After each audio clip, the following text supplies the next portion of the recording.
100 গুণ ভয়ঙ্কর। প্রাণের পণ্যই তাহলে তরুণ তাজা প্রাণ সংহার করছে কিনা, এমন প্রশ্নের জবাবে না বললেন প্রাণ আরএফএল কর্তৃপক্ষ। আলিমুজ্জামানের ক্যামেরায় মেহেরপুর প্রতিনিধি ফারুক হোসেনকে সঙ্গে নিয়ে অখিল পোদ্দারের ধারাবাহিক রিপোর্টের প্রথম পর্ব।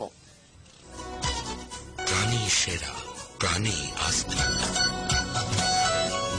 বিজ্ঞাপনের এই ভাষার মতো সত্যিই যদি হতো স্বাস্থ্যের জন্য প্রাণ, তাই প্রাণী সেরা, প্রাণেই আস্থা, তাহলে হয়তো কথা ছিল না। কিন্তু প্রাণ গ্রুপ তাদের আমের জুস তৈরিতে যেসব প্রক্রিয়ার কথা বলে, বাস্তবে দেখা গেল তার পুরোটাই অমিল। মেহেরপুরের গাংনী উপজেলার কাজীপুর ইউনিয়নের সীমান্ত ঘেঁষা গ্রাম কাজীপুরের এক গোয়াল ঘরে প্রক্রিয়াজাত হচ্ছিল প্রাণের আমের জুস আর আমের আচার। গোপনে সংগোপনে গড়ে ওঠা আজব এই কারখানার খবর যায় স্থানীয় প্রশাসনের কানে। বিএসটিআই সহ অন্য কর্মকর্তাদের উপস্থিতিতে ড্রাম ভর্তি আমের কাটিং পরীক্ষার পর মেলে ভয়ঙ্কর সব তথ্য। এখানে ফরমালিনের উপস্থিতি পাওয়া গেছে। এখানে ডিটেকশনে যে পরিমাণ কালার শো করছে তাদের মাত্রা অনেক বেশি এবং সেটা খুবই ক্ষতিকারক, স্বাস্থ্যের জন্য হুমকি স্বরূপ। প্রাণ গ্রুপের সাথে এদের চুক্তি আছে, এই আমার হাতে সেই চুক্তিপত্র। অনেকগুলো ড্রামে যে সমস্ত পৌঁছে গেছে একদম।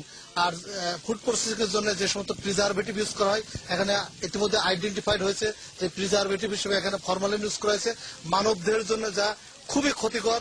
এত বড় ঘটনার পরও পুরো প্রক্রিয়াকেই চ্যালেঞ্জ ছুড়ল প্রাণ আরএফএল গ্রুপের পরিচালক। আমরা তাদেরকে অর্ডার দিয়েছি ম্যাঙ্গো প্রসেস করার জন্য, আমরা তো আর ফরমালিন অ্যাড করার জন্য কোনো প্রসেস দিইনি। এটা যেহেতু আমার এখন কিউসি প্যারামিটারে পাস করেনি, তাহলে আমার কিউসি প্যারামিটার পাস করতো না। আমরা অপেক্ষা করছি যে যদি এটা ফাইনালি আমরা ওখান থেকে ল্যাবরেটরি টেস্ট করার পরে আমরা আবারও বলবো, আমি আমার প্রোডাক্টের ব্যাপারে গ্যারান্টি দিতে পারি, আমি যে কোনো অ্যাওয়ার্ড ঘোষণা করতে পারি যে কেউ যদি প্রুভ করতে পারে। এলাকাবাসী বলছেন, নাটোরের প্রাণ এগ্রো লিমিটেড কারখানার তত্ত্বাবধানে মেহেরপুর সহ আশপাশের এলাকা থেকে সংগ্রহ করা হয়েছিল ড্রাম ভর্তি এসব কাঁচা পাকা আম।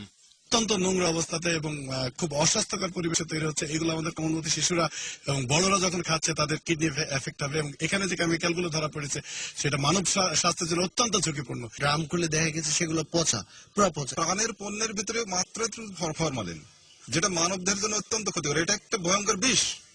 তো এই প্রাণের যে আচার তৈরি হবে, প্রাণের যে জুস তৈরি হবে, এর ভিতরে যদি ভয়ঙ্কর বিষ থাকে তাহলে সাধারণ মানুষ যাবে কোথায়? কাজীপুর ইউনিয়ন চেয়ারম্যানের অভিযোগ, কারখানাটি গোপনে গড়ে ওঠায় এতদিনে অনেক তথ্যই তারা জানতে পারেননি। এখানে এত বড় যে একটা কারখানার কার্যক্রম চলছে, এ ব্যাপারে ইউনিয়ন পরিষদের কোনো ডাটা তথ্য ইউনিয়ন পরিষদের কাছে ছিল না। গোটা অন্ধকারের মধ্যে রেখে তারা সুবিধা অর্জন করার চেষ্টা করছে। এটা আইনত আমি মনে করি যে শাস্তিযোগ্য অপরাধ।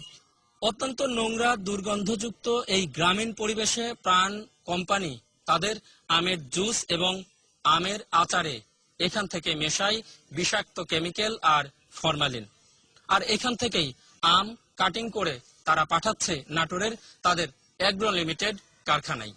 সাধারণ মানুষ জানতেও পারছে না তারা আসলে কি খাচ্ছে। অখিল পোদ্দার, 21 টেলিভিশন, কাজীপুর, গাংনী, মেহেরপুর।